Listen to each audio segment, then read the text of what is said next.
Punjabi university Patiala जिथे हुण अरविंद नां दा VC बिठाया वो कह रहा जी भाई कान सिंह नाभा का जिहड़ा एनसाइक्लोपीडिया सिख एनसाइक्लोपीडिया महान कोश उन्होंने दोबारा कंपाइल करने लई सानू इंग्लिश पंजाबी ਦੇ ਜਿਹੜੇ ਨੇ अनुवादक और ਜਿਹੜੇ ਨੇ ਉਹਨੂੰ ਗੁਰਬਾਣੀ ਨੂੰ ਸਮਝਣ ਵਾਲੇ ਨਹੀਂ ਮਿਲ ਰਹੇ। तो ਤੁਸੀਂ ਅੰਦਾਜ਼ਾ ਲਾਓ कि जिथे पंजाब च हज़ारां PhD कोई रेहड़ी ला रहा है, कोई चपड़ासी की नौकरी लिए पढ़ाई करता है, वो उन्होंने कोल नहीं ने उन्होंने दे, क्योंकि वो सिस्टमैटिकली हर उस ओरीजिनल चीज़ नूं जिहड़ी साडी वक्री होंद की गल करदी। भाई कान सिंह नाभा ने हम हिंदू नहीं लिखा 1898-99 और महान कोश इन्ना ज़बरदस्त काम है मेरे स्टडी टेबल पर पिया हुंदा और मैं हैरान हुंदा कि बेशक उन्होंने 14 साल लगे और अज ही ਜਿਹੜੇ ਸ਼ਮਸ਼ੇਰ ਸਿੰਘ ਅਸ਼ੋਕ बहुत ਵੱਡੇ रिसर्च स्कॉलर ਜਿਹੜੇ ਸ਼੍ਰੋਮਣੀ ਕਮੇਟੀ ਨੇ ਤਾਂ ਉਹਨਾਂ ਨੂੰ ਬਾਅਦ 'ਚ ਇੰਪਲੋਏ ਕੀਤਾ। ਉਸ ਤੋਂ ਪਹਿਲਾਂ ਭਾਈ ਕਾਨ ਸਿੰਘ ਨਾਭਾ ਦੇ ਨਾਲ ਵੀ ਉਹਨਾਂ ਨੇ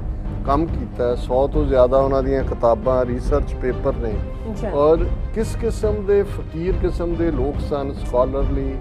ਉਸ ਤੋਂ ਪਹਿਲਾਂ ਕਰਮ ਸਿੰਘ ਹਿਸਟੋਰੀਅਨ ਜਿਨ੍ਹਾਂ ਨੇ ਮਾਡਰਨ ਹਿਸਟਰੀ ਦਾ ਮੁੱਢ ਬੰਨਿਆ। ਚਲੋ ਡਾਕਟਰ ਗੰਡਾ ਸਿੰਘ ਹੋਰਾਂ ਕੋਲ ਤਾਂ ਐਕੈਡੈਮਿਕ ਪਲੇਟਫਾਰਮ ਸੀ ਕਾਲਜਾਂ ਦਾ ਯੂਨੀਵਰਸਿਟੀਆਂ ਦਾ, पर ये करम सिंह हिस्टोरीयन होण शमशेर सिंह अशोक होण पिंड पिंड फिर के एक सबूत खरड़े लभ लभ के उन्होंने किया। और एक जिहड़ा यही एक मास्टर वर्क है इनू भी उन्होंने पहला छापिया वो जो कुछ उसका बना दिता कि ये लगे कि भी ये तुलसी रामायण है कि महाभारत है। इस किस्म का उन्होंने ओरीजिनल जिहड़ा वर्क है। और हुण जदों ये आया है कि भी वो गुरुद्वारे जिहड़े ऑक्सीजन लंगर ते तुसीं उहनूं बंद करन दे एकदम ਜਿਹੜੇ ਹਾਲਾਂ ਦਿੱਲੀ 'ਚ ਉਹ ਵੀ ਜਿਹੜਾ ਲਫ਼ਜ਼ ਮੈਂ ਹਾਲਾਂ ਕੁੱਤਿਆਂ ਵਾਂਗ ਲੜਨਾ ਕਹਿਣ ਲੱਗਿਆ ਸੀ ਵੀ ਜਿਹੜੀਆਂ ਉੱਥੇ ਧਿਰਾਂ ਨੇ ਅੱਡ ਅੱਡ ਦਿੱਲੀ 'ਚ ਆਉਣਾ ਵੀ ਆਉਣ ਵਾ, ਪਰ ਇਸ ਮੁੱਦੇ ਦੇ ਉੱਤੇ ਹਰ ਕੋਈ ਇੱਕ ਦੂਜੇ ਤੋਂ ਅੱਗੇ ਲੰਘ ਕੇ ਜਿਹੜਾ ਉਹਨਾਂ ਨੇ ਸਿਰਸੇ ਨੇ ਦੂਜਿਆਂ ਧਿਰਾਂ ਨੇ ਜਿਹੜਾ ਉਹ ਅੱਗੇ ਜਾ ਕੇ ਚੈਲੰਜ ਕੀਤਾ। ਆਮ ਸਿੱਖਾਂ ਦਾ ਗੁੱਸਾ ਦੇਖ ਕੇ ਵਿਦਿਨ 24 ਆਵਰਸ ਜਿਹੜਾ ਉਹ ਆਰਡਰ ਵਾਪਸ ਹੋ ਗਿਆ।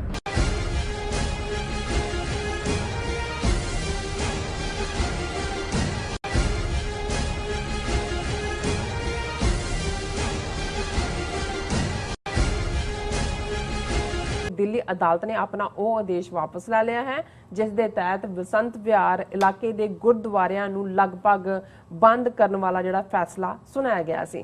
सो सिख कौम वालों दिखाई गई सांझी ताकत ने हिंदू तवी अदालत नूं अपना फैसला 24 घंटे दे विच वापस लैण ते मजबूर किया। सो इस बारे आपां गलबात करन जा रहे हैं। सो असीं चाहांगे कि तुसां नाल इसे तरह बने रहना। देखण सुणन लई लिखण लई तुहाडा सभ दा बहुत बहुत शुक्रिया जी। डॉक्टर साहब की विचार ने इस मुद्दे बारे? देखो एक टर्म अक्सर यूज़ की जाती है ट्रायल बैलून जी कि आम असी कहते हैं कि भाई टू टेस्ट द वाटर्स कि पानी टेस्ट किए जाते हैं और जो टेस्ट का गुब्बारा ਹੁਣ ਕੀ ਹੁੰਦਾ ਵੀ ਤੁਸੀਂ ਦੇਖਦੇ ਹੋ ਵੀ ਕਿੰਨੀ ਕੁ ਜਾਨ ਬਚੀ ਹੈ, ਕਿੰਨੀ ਕੁ ਸੈਂਸਿਟੀਵਿਟੀ ਹੈ। ਔਰ ਮੈਂ ਸਮਝਦਾ ਵੀ ਜਿਹੜੀ ਸਿੱਖਾਂ ਦੇ ਖਿਲਾਫ ਆਲ ਆਊਟ ਵਾਰ ਟੋਟਲ ਵਾਰ ਇਹਨਾਂ ਨੇ ਵਿੱਢੀ ਹੋਈ ਹੈ ਉਹ ਹਰ ਸ਼ੋਬੇ ਦੇ ਵਿੱਚ ਹੈ। ਪੰਜਾਬ ਦੇ ਹਵਾਲੇ ਨਾਲ ਤਾਂ ਅਸੀਂ ਗੱਲ ਕਰਦੇ ਹਾਂ ਕਿ ਭਾਈ ਫਿਜ਼ੀਕਲ ਜੈਨੋਸਾਈਡ ਉਹਨਾਂ ਨੇ ਇੱਕ ਤੋਂ ਬਾਅਦ ਇੱਕ ਕਰਕੇ 1.5 ਲੱਖ ਤੋਂ ਜ਼ਿਆਦਾ ਯੰਗ ਚਾਈਲਡ ਪ੍ਰੋਡਿਊਸਿੰਗ ਏਜ ਦੇ ਨੌਜਵਾਨ 14 ਸਾਲ ਤੋਂ 35-40 ਸਾਲ ਤੱਕ ਜਿਹੜੀ ਪੂਰੀਆਂ ਜਨਰੇਸ਼ਨ ਮਾਰ ਮੁਕਾਈ। ਫਿਰ ਅਸੀਂ ਇਕਨੋਮਿਕਲ ਜੈਨੋਸਾਈਡ ਦੀ ਗੱਲ ਕਰਦੇ ਹਾਂ, ਦੇਖਦੇ ਹਾਂ ਕਿ ਕਿਵੇਂ ਆ ਜਿਹੜੇ ਲਾਸਟ 3 ਖੇਤੀ ਕਾਨੂੰਨ ਨੇ ਇਹ ਫਾਈਨਲ ਸਟੈਪ ਹੈ ਉਸ ਦਾ। ਉਸ ਤੋਂ ਪਹਿਲਾਂ ਪਾਣੀ ਦੀ ਲੁੱਟ ਔਰ ਕਿਵੇਂ ਪੰਜਾਬ 'ਚ ਜ਼ਮੀਨ ਦਾ ਲੈਵਲ, ਪਾਣੀ ਦਾ ਲੈਵਲ, ਪੋਲਿਊਸ਼ਨ, ਇਹ ਸਾਰਾ ਹਿਸਟੋਰੀਕਲੀ ਅਸੀਂ ਹਿਸਟਰੀ ਦੇ ਹਵਾਲੇ ਨਾਲ ਗੱਲ ਕੀਤੀ ਕਿ ਈਵਨ ਪੰਜਾਬੀ ਯੂਨੀਵਰਸਿਟੀ ਪਟਿਆਲਾ ਜਿੱਥੇ ਹੁਣ ਅਰਵਿੰਦ ਨਾਂ ਦਾ VC ਬਿਠਾਇਆ ਉਹ ਕਹਿ ਰਿਹਾ ਜੀ ਭਾਈ ਕਾਨ ਸਿੰਘ ਨਾਭਾ ਦਾ ਜਿਹੜਾ ਐਨਸਾਈਕਲੋਪੀਡੀਆ ਸਿੱਖ ਐਨਸਾਈਕਲੋਪੀਡੀਆ ਮਹਾਨ ਕੋਸ਼ ਉਹਨੂੰ ਦੁਬਾਰਾ ਕੰਪਾਈਲ ਕਰਨ ਲਈ ਸਾਨੂੰ ਇੰਗਲਿਸ਼ ਪੰਜਾਬੀ ਦੇ ਜਿਹੜੇ ਨੇ ਅਨੁਵਾਦਕ ਔਰ ਜਿਹੜੇ ਨੇ ਉਹਨੂੰ ਗੁਰਬਾਣੀ ਨੂੰ ਸਮਝਣ ਵਾਲੇ ਨਹੀਂ ਮਿਲ ਰਹੇ। तो ਤੁਸੀਂ ਅੰਦਾਜ਼ਾ ਲਾਓ ਕਿ ਜਿੱਥੇ ਪੰਜਾਬ 'ਚ ਹਜ਼ਾਰਾਂ PhD ਕੋਈ ਰੇਹੜੀ ਲਾ ਰਿਹਾ ਹੈ, ਕੋਈ ਚਪੜਾਸੀ ਦੀ ਨੌਕਰੀ ਲਈ ਪੜ੍ਹਾਈ ਕਰਦਾ ਹੈ, ਉਹ ਉਹਨਾਂ ਦੇ ਕੋਲ ਨਹੀਂ ਨੇ ਉਹਨਾਂ ਨੂੰ ਕਿਉਂਕਿ ਉਹ ਸਿਸਟਮੈਟਿਕਲੀ ਹਰ ਉਸ ਓਰੀਜਨਲ ਚੀਜ਼ ਨੂੰ ਜਿਹੜੀ ਸਾਡੀ ਵੱਖਰੀ ਹੋਂਦ ਦੀ ਗੱਲ ਕਰਦੀ। ਭਾਈ ਕਾਨ ਸਿੰਘ ਨਾਭਾ ਨੇ ਹਮ ਹਿੰਦੂ ਨਹੀਂ ਲਿਖਿਆ 1898-99 और महान कोश इन्ना ज़बरदस्त काम है मेरे स्टडी टेबल पर पिया हुंदा और मैं हैरान हुंदा कि बेशक उन्होंने 14 साल लगे और अज ही जिहड़े शमशेर सिंह अशोक बहुत ਵੱਡੇ रिसर्च स्कॉलर जिहड़े ਸ਼੍ਰੋਮਣੀ ਕਮੇਟੀ ਨੇ ਤਾਂ ਉਹਨਾਂ ਨੂੰ ਬਾਅਦ 'ਚ ਇੰਪਲੋਏ ਕੀਤਾ। ਉਸ ਤੋਂ ਪਹਿਲਾਂ ਭਾਈ ਕਾਹਨ ਸਿੰਘ ਨਾਭਾ ਦੇ ਨਾਲ ਵੀ ਉਹਨਾਂ ਨੇ ਕੰਮ ਕੀਤਾ। 100 ਤੋਂ ਜ਼ਿਆਦਾ ਉਹਨਾਂ ਦੀਆਂ ਕਿਤਾਬਾਂ, ਰਿਸਰਚ ਪੇਪਰ ਨੇ। ਔਰ ਕਿਸ ਕਿਸਮ ਦੇ ਫਕੀਰ ਕਿਸਮ ਦੇ ਲੋਕ ਸਨ, ਸਕਾਲਰਲੀ। ਉਸ ਤੋਂ ਪਹਿਲਾਂ ਕਰਮ ਸਿੰਘ ਹਿਸਟੋਰੀਅਨ, ਜਿਨ੍ਹਾਂ ਨੇ ਮਾਡਰਨ ਹਿਸਟਰੀ ਦਾ ਮੁੱਢ ਬੰਨਿਆ। ਚਲੋ ਡਾਕਟਰ ਗੰਡਾ ਸਿੰਘ ਹੋਰਾਂ ਕੋਲ ਤਾਂ ਐਕੈਡੈਮਿਕ ਪਲੇਟਫਾਰਮ ਸੀ ਕਾਲਜਾਂ ਦਾ, ਯੂਨੀਵਰਸਿਟੀਆਂ ਦਾ, ਪਰ ਇਹ ਕਰਮ ਸਿੰਘ ਹਿਸਟੋਰੀਅਨ ਹੋਣ, ਸ਼ਮਸ਼ੇਰ ਸਿੰਘ ਅਸ਼ੋਕ ਹੋਣ, ਪਿੰਡ ਪਿੰਡ ਫਿਰ ਕੇ ਇੱਕ ਇੱਕ ਸਬੂਤ, ਖਰੜੇ ਲੱਭ ਕੇ ਉਹਨਾਂ ਨੇ ਕੀਤਾ। ਔਰ ਇੱਕ ਜਿਹੜਾ ਇਹੀ ਇੱਕ ਮਾਸਟਰ ਵਰਕ ਹੈ, ਇਹਨੂੰ ਵੀ ਉਹਨਾਂ ਨੇ ਪਹਿਲਾਂ ਛਾਪਿਆ, ਉਹਦੇ 'ਚ ਉਹ ਕੁਝ ਉਹਦਾ ਬਣਾ ਦਿੱਤਾ ਕਿ ਇਹ ਲੱਗੇ ਕਿ ਵੀ ਇਹ ਤੁਲਸੀ ਰਾਮਾਇਣ ਹੈ ਕਿ ਮਹਾਭਾਰਤ ਹੈ। ਇਸ ਕਿਸਮ ਦਾ ਉਹਨਾਂ ਨੇ ਓਰੀਜਨਲ ਜਿਹੜਾ ਵਰਕ ਹੈ। ਔਰ ਹੁਣ ਅਸੀਂ ਇਹ ਦੇਖ ਰਹੇ ਹਾਂ ਕਿ ਵੀ ਕਿਵੇਂ ਇਹਨਾਂ ਨੇ, ਬਾਕੀ ਤਾਂ ਸਾਰੇ ਡੇਰਾਵਾਦ, ਰਾਧਾ ਸੁਆਮੀ, ਨਰਕਧਾਰੀ, ਸੌਦਾ ਸਾਧ, ਉਹ ਕੀ ਭਨਿਆਰਾ, ਕਿੰਨੇ ਕੁਝ ਖੜੇ ਕੀਤੇ, ਗੁਰੂ ਗ੍ਰੰਥ ਸਾਹਿਬ ਦੀ ਬੇਅਦਬੀ, ਇਹ ਸਾਰੇ ਉਸੇ ਏਜੰਡੇ ਦਾ ਹਿੱਸਾ ਹੈ। ਔਰ ਇਸੇ ਹੀ ਇਹ ਜਿਹੜਾ ਟਰਾਇਲ ਬੈਲੂਨ ਦਾ ਹਿੱਸਾ ਸੀ। ਕੱਲ ਅਸੀਂ ਜਿਹੜਾ ਟੌਪਿਕ ਡਿਸਕਸ ਕੀਤਾ ਵਸੰਤ ਵਿਹਾਰ ਨਾਲ ਰਿਲੇਟਡ, ਕਿ ਕਿਵੇਂ ਉਹਨਾਂ ਦੀ ਡਿਜ਼ਾਸਟਰ ਮੈਨੇਜਮੈਂਟ ਜਿਹੜਾ ਉਹਨਾਂ ਨੇ ਬੋਰਡ ਦਿੱਲੀ ਨੇ ਬਣਾਇਆ, ਉਹਨੇ ਵਸੰਤ ਵਿਹਾਰ ਦਾ ਜਿਹੜਾ ਮੈਜਿਸਟ੍ਰੇਟ ਆ, ਉਹਦਾ ਆਰਡਰ ਵਸੰਤ ਵਿਹਾਰ ਦੇ ਸਾਰੇ ਗੁਰਦੁਆਰਿਆਂ ਤੇ ਕਿ ਇਹ ਜਿਹੜਾ ਗੁਰਦੁਆਰਿਆਂ 'ਚ ਕੋਈ ਆਏਗਾ ਨਹੀਂ ਵਿਜ਼ਿਟਰ, ਜੇ ਕੋਈ ਆਇਆ ਗੁਰਦੁਆਰੇ ਨੂੰ ਵੀ ਸੀਲ ਕਰ ਲਿਆ ਜਾਏਗਾ। ਗੁਰਦੁਆਰੇ ਦੇ ਪ੍ਰੈਜ਼ੀਡੈਂਟ, ਸੈਕਟਰੀ, ਜੁਆਇੰਟ ਸੈਕਟਰੀ, ਗ੍ਰੰਥੀ, ਸਾਰਿਆਂ ਦੇ ਅਗੇਂਸਟ ਕ੍ਰਿਮੀਨਲ ਜਿਹੜੇ ਐਕਟ ਦੇ ਥੱਲੇ ਇੰਡੀਅਨ ਪੀਨਲ ਕੋਡ ਦੇ ਕਾਰਵਾਈ ਕੀਤੀ। ਅਸੀਂ ਯਾਨੀ ਪ੍ਰੋਗਰਾਮ ਕੀਤਾ ਔਰ ਇਹ ਜ਼ਾਹਰ ਹੈ ਕਿ ਵੀ ਇਸ ਕਿਸਮ ਦਾ ਬੇਸ਼ੱਕ ਅਸੀਂ ਬਹੁਤ, ਮੈਂ ਜਿਵੇਂ ਅੱਜ ਦੇ ਟੌਪਿਕਸ ਦੇ ਵਿੱਚ ਫਰਸਟ੍ਰੇਸ਼ਨ ਵੀ ਹੋਏਗੀ ਕਈਆਂ ਨੂੰ ਕਿ ਵੀ ਅਸੀਂ ਨੈਗੇਸ਼ਨ ਕਰ ਰਹੇ ਹਾਂ।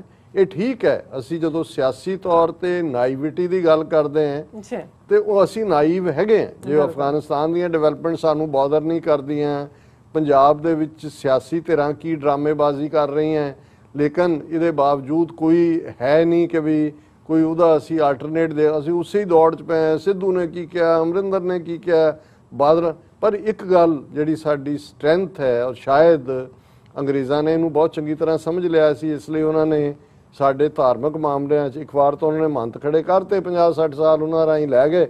ਪਰ ਜਦੋਂ ਸਿੱਖ ਗੁਰਦੁਆਰਿਆਂ ਦੇ ਲਈ ਨਿਕਲ ਆਏ, ਫਿਰ ਉਹਨਾਂ ਨੇ ਦੇ wash there hand of Shiromani committee ਬਣਾ ਕੇ, ਔਰ ਦੂਜਾ ਔਰ ਫੌਜ ਜਾਂ ਦੂਜੇ ਉਹਨਾਂ ਨੇ ਸਿੱਖਾਂ ਦੇ ਧਾਰਮਿਕ ਮਾਮਲਿਆਂ 'ਚ ਉਹਨਾਂ ਨੇ ਇਹ ਦੇਖਿਆ ਵੀ ਸਿੱਖ ਦੀ ਤਾਕਤ ਗੁਰੂ ਗ੍ਰੰਥ ਸਾਹਿਬ 'ਚੋਂ ਨਿਕਲਦੀ ਹੈ। ਆਪਣੇ ਧਰਮ ਗੁਰਦੁਆਰੇ ਨਾਲ ਸਿੱਖ ਜੁੜਿਆ ਹੋਇਆ ਹੈ, ਮਾੜੇ ਤੋਂ ਮਾੜਾ, ਸ਼ਰਾਬੀ, ਕਬਾਬੀ, ਜੋ ਵੀ ਹੈ, ਜਦੋਂ ਗੁਰਦੁਆਰੇ ਦੀ ਗੱਲ ਆਉਂਦੀ ਹੈ, ਇਹ ਫਿਰ ਸਿੱਖ ਦੇ ਲਈ ਉਹ ਈਮਾਨ ਦੀ ਗੱਲ ਹੁੰਦੀ ਹੈ ਤੇ ਉੱਥੋਂ ਉਹ ਦੂਰ ਰਹੇ।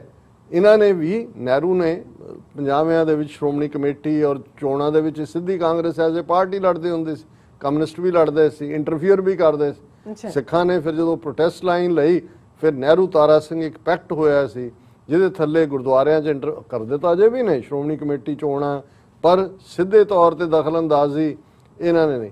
ਹੁਣ ਜਦੋਂ ਇਹ ਆਇਆ ਕਿ ਵੀ ਉਹ ਗੁਰਦੁਆਰੇ ਜਿਹੜੇ ਆਕਸੀਜਨ ਲੰਗਰ ਤੇ ਤੁਸੀਂ ਉਹਨੂੰ ਬੰਦ ਕਰਨ ਦੇ, ਇੱਕਦਮ ਜਿਹੜੇ ਹਾਲਾਂ ਦਿੱਲੀ 'ਚ ਉਹ ਵੀ ਜਿਹੜਾ ਲਫ਼ਜ਼ ਮੈਂ ਹਾਲਾਂ ਕੁੱਤਿਆਂ ਵਾਂਗ ਲੜਨਾ ਕਹਿਣ ਲੱਗਿਆ ਸੀ ਵੀ ਜਿਹੜੀਆਂ ਉੱਥੇ ਧਿਰਾਂ ਨੇ ਅੱਡ-ਅੱਡ, ਦਿੱਲੀ ਚੋਣਾਂ ਵੀ ਆਉਣ ਵਾਲ, ਪਰ ਇਸ ਮੁੱਦੇ ਦੇ ਉੱਤੇ ਹਰ ਕੋਈ ਇੱਕ ਦੂਜੇ ਤੋਂ ਅੱਗੇ ਲੰਘ ਕੇ ਜਿਹੜਾ ਉਹਨਾਂ ਨੇ ਸਿਰਸੇ ਨੇ, ਦੂਜਿਆਂ ਧਿਰਾਂ ਨੇ ਜਿਹੜਾ ਉਹ ਅੱਗੇ ਜਾ ਕੇ ਚੈਲੰਜ ਕੀਤਾ। ਆਮ ਸਿੱਖਾਂ ਦਾ ਗੁੱਸਾ ਦੇਖ ਕੇ ਵਿਦਿਨ 24 ਆਵਰਸ ਜਿਹੜਾ ਉਹ ਆਰਡਰ ਵਾਪਸ ਹੋ ਗਿਆ। ਲੇਕਿਨ ਇਸ ਤੋਂ ਤੁਸੀਂ ਅੰਦਾਜ਼ਾ ਲਾਓ ਵੀ ਇਹ ਆਰਡਰ ਕਰਵਾਇਆ ਕਿਨੇ, ਕਿਹਦੇ ਕਹਿਣ ਤੇ ਅਲਟੀਮੇਟਲੀ ਵਾਪਸ ਉਹਨਾਂ ਨੇ ਦੇਖਿਆ ਕਿ ਭਾਈ ਇਹ ਕਿਤੇ ਸਿੱਖਾਂ ਨੂੰ ਇੱਕ ਥਾਂ ਤੇ ਧਰਮ ਗੁਰਦੁਆਰੇ ਦੇ ਮਾਮਲੇ 'ਚ ਉਹਦੇ ਲਈ ਫਿਰ ਕੋਈ ਨਹੀਂ ਹੈ, ਫਿਰ ਤਾਂ ਜਿਹੜੀ ਹੈ ਉਹ ਜਾਨ ਦੀ ਕੋਈ ਪਰਵਾਹ ਨਹੀਂ ਹੈ। ਚਲੋ ਇਹ ਇੱਕ ਗੁਰੂ ਦੀ ਬਖਸ਼ਿਸ਼ ਦੇ ਨਾਲ ਘੱਟੋ ਘੱਟ ਇੱਕ ਨੁਕਤਾ ਤਾਂ ਸਾਨੂੰ ਇਕੱਠੇ ਰੱਖਦਾ, ਜਿੱਥੇ ਅਸੀਂ ਆਪਣੇ ਗੁਰੂ ਦੇ ਮਾਣ ਦੇ ਵਿੱਚ, ਗੁਰੂ ਦੇ ਆਦਰ ਔਰ ਵਡਿਆਈ ਗੁਰੂ ਦੀ ਹੈ ਕਿ ਭਾਈ ਉਹਦੇ ਲਈ ਸਿੱਖ ਫਿਰ ਬੇਪਰਵਾਹ ਹੋ ਜਾਂਦਾ, ਉਹਨੂੰ ਕੋਈ ਕਨਸੀਕੁਐਂਸ ਦੀ ਪਰਵਾਹ ਨਹੀਂ ਹੁੰਦੀ। ਔਰ ਇਹ ਇੱਕ ਵੈਲਕਮ ਹੈ, ਕਿਉਂਕਿ ਇਹਨੂੰ ਜਦੋਂ ਮੈਂ ਕਿਹਾ ਵੀ ਵੈਨ ਸਿਕਸ ਫਲੈਕਸ ਦਾ ਮਸਲ, ਔਰ ਦੂਸਰੇ ਪਾਸੇ ਅਸੀਂ ਇਸ ਟੌਪਿਕ ਤੇ ਵੀ ਗੱਲ ਕੀਤੀ ਸੀ ਕਿ ਕਿਵੇਂ RSS ਜਿਹੜੀ ਆਈਡੀਓਲੋਜੀਕਲੀ ਖਾ ਰਹੀ ਹੈ।